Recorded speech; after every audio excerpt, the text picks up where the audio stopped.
नमस्ते, आदाब, सत श्री अकाल एंड वणकम। ये है खबरों का उल्टा चश्मा और मैं हूं आपका अपना अक्षय विनोद शुक्ल। हाय हैंडसम। तो भाई, जब पूरे देश में मार्च का माहौल बना हुआ था, यानी जिसे देखो वही मार्च निकालने में लगा हुआ था, तो मार्च खुद आ गया और पूछ रहे, भैया चक्कर क्या है, काहे को इतना याद कर रहे हो? इस मार्च में जो दो त्योहार बहुत ज्यादा अच्छे से मनाए जाने वाले हैं, पहली तो होली है और होली से ठीक पहले आने वाला है असेंबली इलेक्शन के रिजल्ट्स भी। यानी इन दो त्योहार का मजा आपको भी मिलेगा। वैसे सच बताएं तो हमें लगता है कि चुनाव आयोग ने चुनाव के नतीजों के लिए 11 मार्च का दिन मुकर्रर करके सही नहीं किया है। अब आप खुद सोचिए, रिजल्ट आने के बाद जो नेता हार जाएगा, उनकी पिचकारी से रंग नहीं बल्कि आंखों से आंसू ही बरसेंगे। तो भाई, खबरों का उल्टा चश्मा के सफर में आज हम सबसे पहले बात करने वाले हैं कटप्पा की। अरे हाँ भाई, सियासत में बाहुबलियों का बोलबाला तो आपने बहुत पहले से सुना हुआ है, हमेशा देखा भी है, लेकिन ऐसा पहली दफे हो रहा है जब इलेक्शन पॉलिटिक्स में कटप्पा भाई साहब की एंट्री हो रही है। लेकिन इस बीच कटप्पा फिल्म की कहानी से निकलकर राजनीति के मैदान में कूद पड़े। हाँ भाई, प्रधानमंत्री नरेंद्र मोदी ने अपनी चुनावी रैली में कटप्पा के बहाने विरोधियों पर कुछ इस तरीके से तंज कसा है। अब बाहुबली जरा सिनेमा में तो अच्छे लगते हैं, जरा थोड़े समय जरा दम भी दिखता है उनका, लेकिन कहते हैं कि बाहुबली फिल्म में एक कट्टप करके पात्र था, कट्टप। वो बाहुबली का सब कुछ उसने तबाह कर दिया था। ये छड़ी वाले में वो दम है। वाह भाई, अब देखिए कि प्रधानमंत्री नरेंद्र मोदी के इस व्यंग पर अखिलेश यादव जनाब ने क्या जवाब दिया है। बाहुबली वाली बात कह रहे हैं कि कोई कनप्पा था, पता नहीं, हमने तो देखा नहीं। कोई हमने नहीं देखा। वैसे राजनीतिक बयानबाजी अपनी जगह है, लेकिन देखा जाए तो कटप्पा के किरदार में ऐसे तमाम फैक्टर आपको नजर आएंगे जो पॉलिटिकल ड्रामे के लिए बिल्कुल जरूरी हो जाते हैं। अब फिल्म में कटप्पा पहले वफादार आपको नजर आया और फिर वही बाहुबली की हत्या कर देता है। यानी कि कटप्पा ने बाहुबली के साथ वही किया है जिसे पॉलिटिक्स की भाषा में भीतरघात कहा जाता है। ज्यादा हंसी मत, हर पार्टी में बाहुबली होते हैं तो कटप्पा भी तो होंगे ही ना। लेकिन हाँ, चुनाव की फिल्म खत्म होने के बाद ही पता चलता है कि किस कटप्पा ने किस बाहुबली की पीठ में आसानी से छुरा घोंप दिया है, किसका गला किसने काटा है और किसने किसके पेट में लात मार दी है। तो भाई, खबरों के उल्टा चश्मा में अब वक्त हो चला है उल्टे पुल्टे इंटरव्यू का, और आज हमारे मेहमान कोई और नहीं है बल्कि कांग्रेस उपाध्यक्ष राहुल गांधी हैं। अब एक बात तो आप भी मानते हैं भाई, राहुल गांधी उत्तर प्रदेश में अपने अलायंस के कैंपेन के लिए बहुत ज्यादा बिजी हैं और इंटरव्यू करने के लिए वक्त हमारे पास भी कम था। इसीलिए हमने उनकी रैली की स्पीच को थोड़ा इधर से जोड़ा, थोड़ा उधर से तोड़ा और इंटरव्यू तैयार कर लिया। यानी राहुल गांधी के बयानों को हमने अपने सवालों के साथ मिक्स करके आपके लिए एक मजेदार मिक्सचर तैयार कर लिया जनाब। तो चलिए, इंतजार किस बात का है, जल्दी से शुरू करते हैं राहुल जी के साथ उल्टी पुल्टी बातचीत। राहुल जी, बहुत बहुत स्वागत है आपका खबरों का उल्टा चश्मा में। अच्छा, नमस्ते। आप बताइए कैसे हैं आप? ठीक है। इस बार क्या होने वाला है उत्तर प्रदेश में, थोड़ा ये भी बता दीजिए। होना क्या चाहिए भाई, ये तो आप बताएंगे ना। क्या कहा आपने? राहुल जी, आप रामलीला वाली हंसी यहां पर क्यों सुना रहे हैं? नेचुरल है, नेचुरल। क्या ये आपकी नेचुरल हंसी है? नेचुरल है, नेचुरल। वाह, फिर तो एक बार फिर से हंसकर दिखा दीजिए। हाय हाय, आप तो हंसे ही जा रहे हैं जनाब। ये हंसी थोड़ा बचा कर रख लीजिएगा, 11 मार्च आने वाला है ना। हाँ, आप समझ रहे हैं, रिजल्ट का दिन। उल्टी सीधे बातें करते हो। वो तो हम बिना घमंड के ऐसे ही करते रहते, वरना इस प्रोग्राम का नाम खबरों का उल्टा चश्मा क्यों होता है? अच्छा, छोड़िए ये सब बातों को, ये बताइए कि आपकी और अखिलेश यादव की दोस्ती से कांग्रेस को कितना फायदा होने वाला है?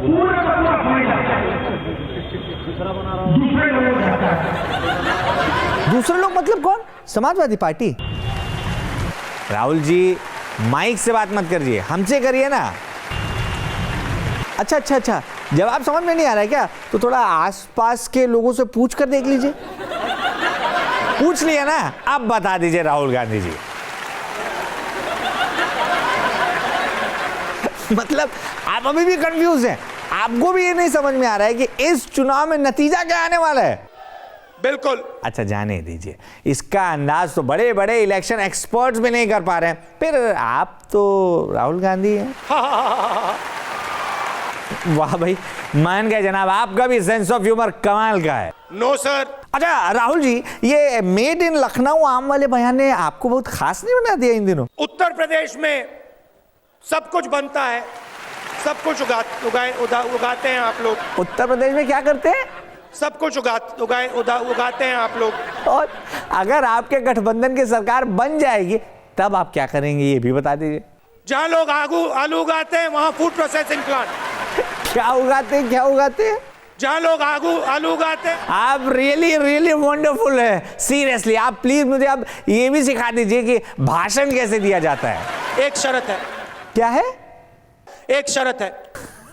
अरे सर जी, शरत नहीं, शरत। शरत तो वो थे शरत चंद्र चट्टोपाध्याय, देवदास वाले, याद है? अरे सर, इतनी बातचीत हो गई, आपने अब तक एक बार भी कुर्ते की आस्तीन चढ़ाई नहीं है। मैं सोचता हूं कि अगर आप कभी कुर्ते के बजाय हाफ शर्ट पहन लेंगे तो चढ़ाएंगे क्या? आपकी नीयत साफ नहीं है। इसमें हमारी नीयत कहां से आ गई? अरे बुरा मत मानिए भैया, आपको जो मर्जी है वो पहन लीजिए, चाहे फटाई कुर्ता क्यों ना पहन लीजिए। अच्छा चलिए ये सब छोड़िए, ये बताइए कि आपने उत्तर प्रदेश की जनता से वादा क्या किया है? ठीक है, आपको सड़क की जरूरत है, हाँ जी, सड़क लग जाएगी। रेलवे लाइन की जरूरत है, रेलवे लाइन लग जाएगी। पास में एयरपोर्ट की जरूरत है, एयरपोर्ट लग जाएगा। नहीं वैसे राहुल जी, आपको लगता नहीं कि रोड, रेलवे लाइन और एयरपोर्ट बनाए जाते हैं, लगाए नहीं जाते? No sir. इधर आइए, इधर लीजिए, आगे मुंह खोलिए। ये लीजिए 1200 करोड़ रुपए की टॉफी खाइए। टॉफी? अरे जनाब, इलेक्शन का टाइम है, टॉफी से काम नहीं चलने वाला है, कम से कम चॉकलेट तो खिला दीजिए। अच्छा चलिए टॉफी दे दीजिए। आपकी नीयत साफ नहीं है, आप खोखले हो। अरे सर, हम खोखले थोड़ी, हम तो मजाकिया हैं, मजाकिया। अच्छा सर, आप गुस्सा ना होइए, एक आखिरी सवाल है। आपके विरोधी कहते हैं कि राहुल गांधी की स्पीच समझ में ही नहीं आती है। मान लीजिए कि एक रैली में 10,000 लोग हैं, उनमें से कितने लोगों को आपका भाषण समझ में आता होगा? 50 लोग। कितने लोग? 50 लोग। और बाकी लोगों का क्या? जो लोग आपकी स्पीच सुनने आते हैं उन्हें आप कहते क्या है? नहीं, बैठिए वहां पे, कोई प्रॉब्लम नहीं, बैठिए, मजे लीजिए। हाँ, ये तो आपने ठीक कहा सर। आपका भाषण सुनकर और हमारा प्रोग्राम देखकर टेंशन कहाँ रहने वाली है, वो तो उड़न छू हो जाती है ना। राहुल जी, चलते चलते आखिरी सवाल, आप जब सोते हैं तो क्या सपना देखते हैं? मां ने बेटे को प्रधानमंत्री बना दिया। गजब गजब, ये जिम्मेदारी भी आपने मम्मी पर डाल दिया। बिल्कुल। अच्छा, thank you Rahul ji, best of luck, आपका सपना एक बार सच हो। दिल से बहुत बहुत धन्यवाद। तो चलिए, खबरों का उल्टा चश्मा में उल्टी पुल्टी बात भी हो गई है और हम थोड़ा सा आगे बढ़ते हैं और बात करते हैं बिजली की। तो जनाब, इस बिजली को आप छोड़िए और इलेक्शन के करंट अफेयर को पकड़ लीजिए, क्योंकि हम उसी की बात करने वाले हैं। और हम आपको यह बताएंगे कि आखिर उत्तर प्रदेश के पावर गेम में बिजली किसे करंट मारने वाली और बिजली है किसकी, और कौन किसे कह रहा है कि बिजली का तार पकड़ लो। हम इन बाबा से कहते हैं कि वो परीक्षा देने की जरूरत नहीं है जो आपने बिजली पे सवाल उठाया है। हम तो कहते हैं गोरखपुर में जहां तुम्हें बिजली के तार दिखाई दें, जरा छू करके देख लो करंट आता है कि नहीं आता है। और यकीन मानना, मैं ये बात कह सकता हूं कि बाबा तार नहीं छुएंगे, और नहीं मानते तार चेक करके देख लें। दरअसल बीजेपी नेता योगी आदित्यनाथ ने उत्तर प्रदेश में बिजली के वितरण में भेदभाव का आरोप लगा दिया था और अखिलेश यादव पर एक जोरदार निशाना भी साध लिया था। इसके जवाब में अखिलेश यादव ने ये तंज कसा। इसके बाद योगी आदित्यनाथ ने भी अखिलेश पर दिलचस्प चुटकी ली है। गोरखपुर के लोग और प्रदेश के लोग 24 घंटे में से 18 घंटे अपने कपड़े बिजली के तारों पे सुखाते हैं, कारण है बिजली नहीं है। और प्रदेश के मुख्यमंत्री इतना झूठ बोलते हों। भाई ये तो आप अच्छे से जानते हैं कि करंट कितनी तेजी से फैलता है, और वैसे भी ये तो पॉलिटिकल करंट है। बिजली को लेकर प्रधानमंत्री नरेंद्र मोदी ने भी कांग्रेस के साथ साथ समाजवादी पार्टी के अलायंस को घेर लिया है। पहले ही दिन निकले थे रथ पर, तार के तार ऐसे लटक रहे थे, कांप रहे थे कहीं करंट न लग जाए।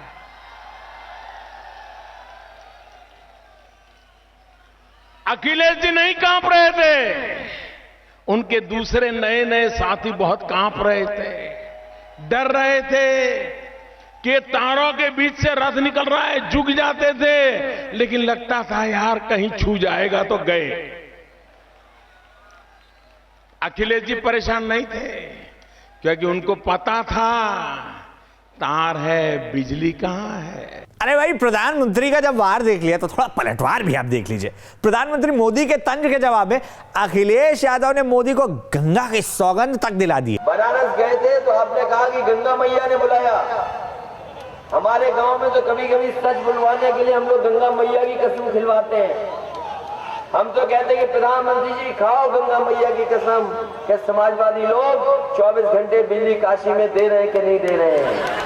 वैसे इतनी देर तो उत्तर प्रदेश में बिजली नहीं टिकती है जितनी देर खबरों के उल्टा चश्मा में टिक गई है, लेकिन इसको यहीं पर हम फुल स्टॉप देंगे। अब किसे जनता करंट लगाएगी और किसे पावर देगी, इसका तो पता 11 मार्च को चल ही जाना है ना। आपको ये मालूम है कि भाई चुनावी सीजन है, यानी हर तरफ आपको हर तरीके के नेता नजर आएंगे जो आपसे वादे करेंगे, दावे करेंगे, लंबी लंबी छोड़ेंगे भी और आप उन्हें लपेटेंगे भी। लेकिन आप सोचिए कि अगर इसका उल्टा हो जाए, यानी कि आप नेता बन जाएं, तब क्या होगा। हमने कुछ लोगों से यही जानने की कोशिश की कि भाई अगर आपको नेता बनने का मौका मिलता है तब क्या होगा, खासतौर से आपका इलेक्शन सिंबल क्या होगा। आप भी देखिए कितने मजेदार आंसर्स लोगों ने दिए हैं। जितेंद्र जी, आप एमएलए का इलेक्शन लड़ रहे हैं, आपका चुनाव निशान क्या होगा? चुनाव निशान मैं तो जुत्ती रखूंगा जी। जुत्ती? हाँ जी, जुत्ती? जुत्ती चमड़े की होगी या प्लास्टिक की होगी? चमड़े की रखूंगा जी। तो ये खुली होगी या फीते वाली होगी या खुली जुत्ती रखूंगा मैं तो, खुली जुत्ती। तो जुत्ती क्यों आप चुन रहे हैं? देखो बहुत बढ़िया चुनाव निशान है ये बहुत काम की चीज है, यही पड़ती है बाद में यही पड़ेगी। हमारा चुनाव चिन्ह होगा पंखा, हवा देने वाला पंखा। तो वो पंखा वो होगा सीलिंग फैन होगा या टेबल फैन होगा? कौन सा पंखा होगा या हाथ से चलने वाला पंखा होगा? सीलिंग फैन होगा। सीलिंग फैन होगा। मैं बाल्टी रख लूंगा जी। बाल्टी? जी बाल्टी रख लेते हैं। कैसी बाल्टी? बड़ी सी रखेंगे सर। तो वो कैसी होगी? पित्तल की होगी, चांदी की होगी, सोने की होगी, चांदी की चांदी की बाल्टी रखेंगे आप? अगर इमेजिन करना है तो बड़ा करेंगे। भाई साहब, इन श्रीमान से आप जरूर मिलिए क्योंकि इनका इलेक्शन सिंबल बहुत शानदार है। कप रखना है। कप? कौन सा कप? चाय वाला कप। चाय वाला कप चीनी का होगा, पित्तल का होगा, चांदी का होगा, सोने का होगा? कौन सा कप होगा? मिट्टी का होगा।